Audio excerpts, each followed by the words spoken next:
आप सभी को जय माता दी।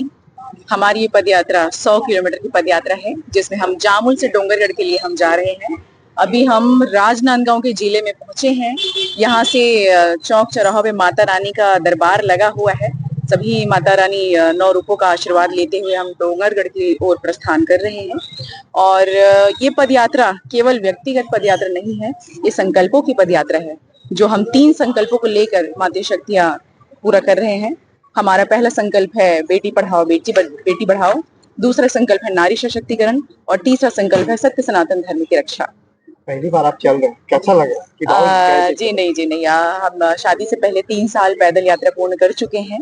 शादी के बाद ये पहली यात्रा है जिसमें नारी शक्तियों का सभी को संकल्प को लेकर इस यात्रा को पूरी कर रहे हैं, जिसमें कहीं ना कहीं हमारे सनातन धर्म को, हमारी आस्था को, हमारी संस्कृति को और भी मजबूती मिलेगी। आपके साथ कितने लोग चल रहे हैं? बहुत से लोग थे।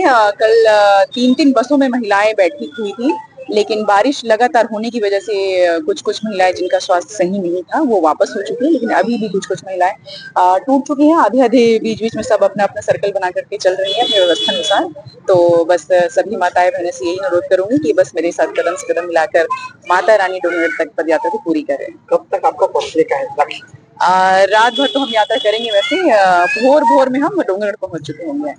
आपका शुभ नाम? मेरा नाम है सरस्वती बंजारे, दुर्ग जिला पंचायत अध्यक्ष।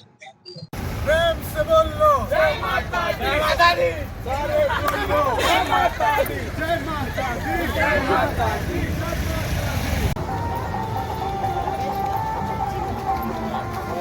जय माता दी, जय माता दी।